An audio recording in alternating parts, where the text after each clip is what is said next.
Don't listen to what people say. Watch what they do. Oh, I love that. Yeah, I thought you might. Yeah. That is our quote of the day for today. So don't listen to what people say. Watch what they do. Why do you think that's a good quote?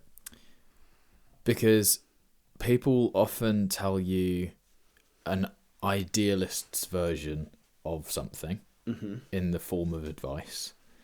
But the reality is, what are you actually doing on a day-to-day basis? I always find it funny when Alex Hormozy made a video. I don't know why he made it, because it obviously gets clicks, but he made a video explaining his content strategy for 2026. Maybe it was 2025, I don't know. But it will continue in. And what I think is really interesting is, why do people have to be told what his content strategy is when you can look at the videos and live streams and shorts that he's uploading? That is his strategy.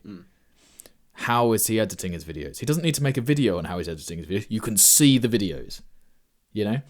Listen to what people say, take it with a pinch of salt, and look at what they're doing. The other sort of side of that, I suppose, is people will often give idealist advice, as I said, but not actually be doing it themselves. What is the reason they're not actually doing it? Is it because they're trying to be a better version of themselves, or would like to be a better version of themselves and aren't actually fulfilling it? So you can sort of actually see what that would mean, that do listen to what they say and implement it rather than what they're doing.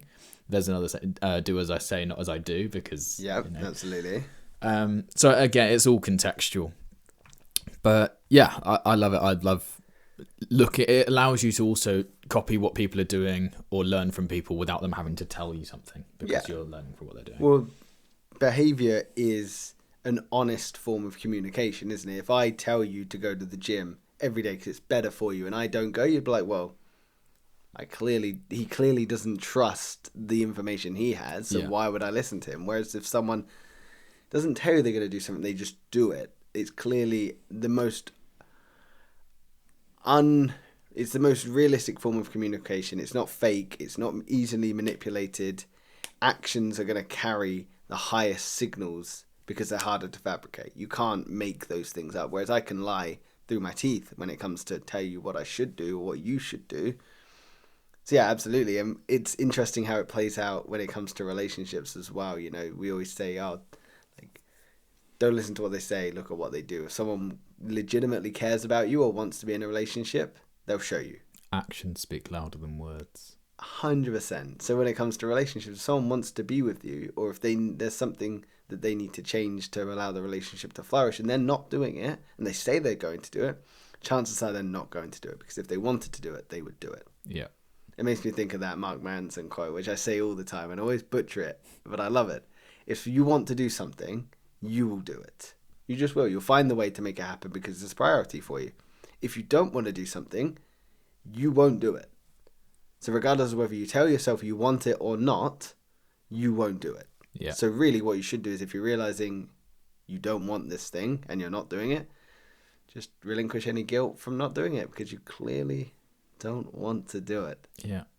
Don't listen to what people say, watch what they do. Yeah, interesting. So you can like you touched on, you can identify patterns. You know, a single action might be an outlier, but if someone has a cycle of behavior, whether it's positive or negative, interestingly, we've both gone positive as well, by the way. If someone has a repetition, and it's going to show a habit of behavior, and you can judge a lot on someone by what they do, not on what they say. Yeah, absolutely. Yeah. It's a very simple piece of advice, but so potent. Like, you can fix most of the things in your life by watching what the people you idolize do. Like, there's some hidden bits of information. Like, you quite often, I think a lot of people try to show their best sides and don't always show the raw activities that got them there. For example, actors on a TV show, if you want to become an actor and get on TV shows, you only see them on the TV show. You don't see the years of acting training, of finding a manager, not liking the first manager because they actually cost them money. So then they went to the next manager, and the next manager was also useless, and the next manager, and they eventually got them an audition on one show, and then they auditioned for that, and then didn't get it, and then went to another show, auditioned, didn't get it, went to another one, didn't get it, get a call one day, oh, we really liked your audition for this thing, but now we want to put you in this other part for this other show. It's like, that's how they got it. It's, you don't see the behind the scenes all the time. You have lots of ideas, and that directionless cry for help is the most difficult thing. So find people that are showing you every detail. This is one of the reasons why live streaming is so important, because there's no extra production bits you can do. Live is live. Yeah, interesting.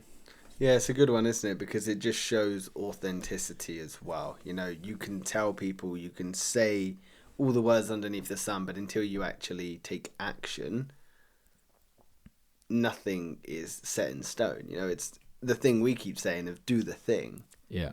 You know, it's how we started this podcast is let's just do the thing, because I was worried about how it'd be seen, how it'd be perceived. Do we have all the information? Are we saying the right words?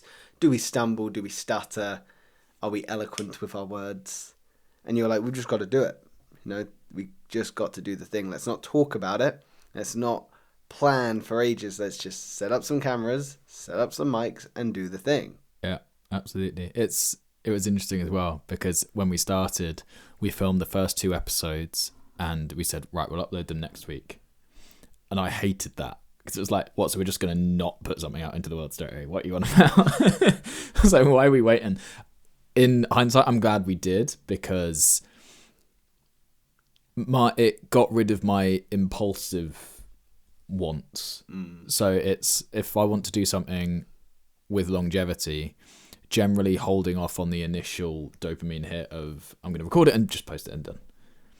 That's very quick. Whereas if you prolong the first exposure, then I'm more likely to stick with it. I don't know why that is, but I think it's the making you wait for the gratification of posting it, and by that time you've already filmed the other 2 because you still haven't had one that's gone out. So it's like delayed gratification. We're already 4 in now. Now there's more sunk cost. Yeah, absolutely. It's really interesting, this. I've been thinking about this quote a lot, you know, watch what people do, because you can't hide behind that, you know?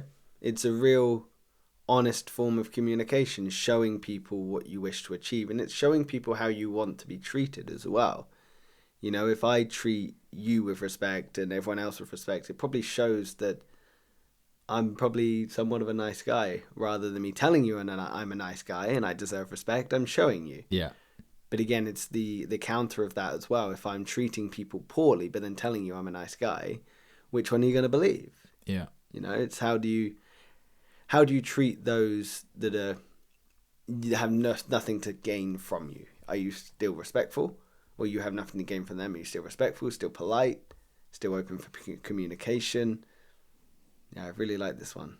Really, really like, because there's a large discrepancy between promises like I'll change and then behaviors of actually changing. You know, we joke about red flags that often indicate like lack of true accountability or intent, but it's true.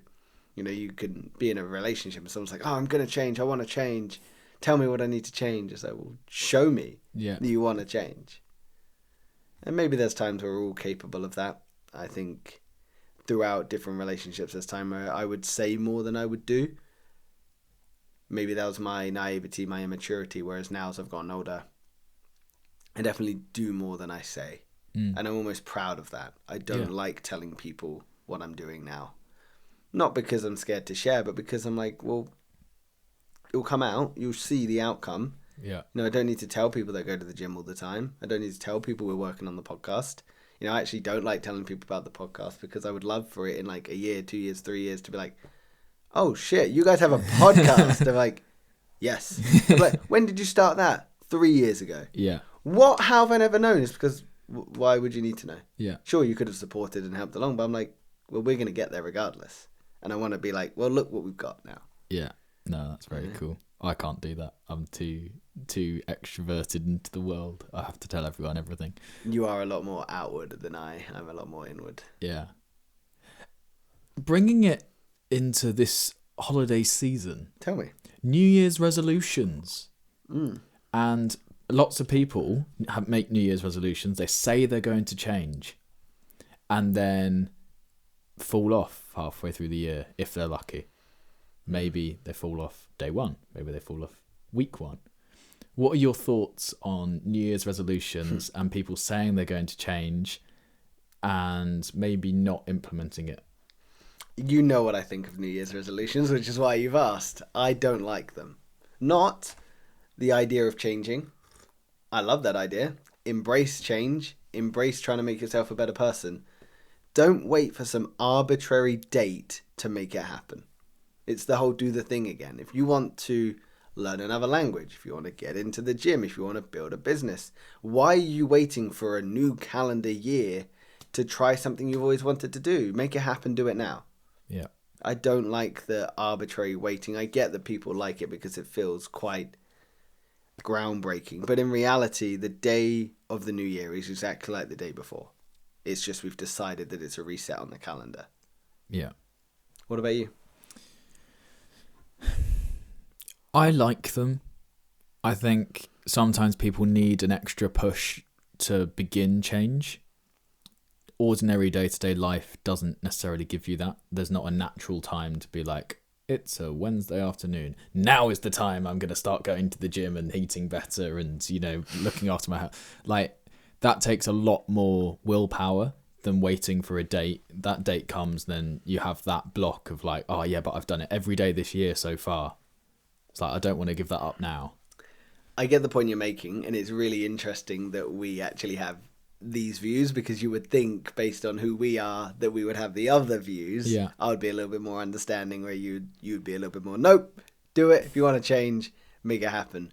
But it's also the same mindset I have with like people waiting for rock bottom. People go, oh, I've hit rock bottom. It's like, no, you've just hit this version of rock bottom. Yeah. You can get worse. Yeah. So why are you waiting to hit rock bottom? Make positive change now. Yeah. No, I do agree. I'm very much in the camp of you should just do the thing. But there's something still that has to be said about the sunk cost of once you've done something every day in a new year. It's very powerful it's very difficult to go against that. Now, it depends on what the topic is, what your New Year's resolution was. I've found previously that I've been able to stick to things for 2, 3, 4 months if it's been a new year, versus if I've just decided to do it. Like, the gym's not really one that I've ever done as a New Year's resolution. That one in my head is like, if I want to get in shape, I will just get in better shape. I don't have to wait for a date for that. Other things, I just want to, I don't know. I feel like I need that extra sunk cost type thing. I need that mentality that's like, every day this year I've done it. Like, and once I'm into something, it's like, well, I'm not going to let myself down now. I hear you. I do get it. It'll be interesting to see how it affects other people. If you're still here watching, please comment whether you like New Year's resolutions or whether you think they're somewhat pointless. I'd be curious to know what people's thoughts are on this, so please do share. But yeah, don't listen to what people say, watch what they do. If you could observe rather than believing what people are outwardly saying, you'll learn a lot more about that person, their beliefs, and how they choose to navigate life. So yeah, really cool one to start with.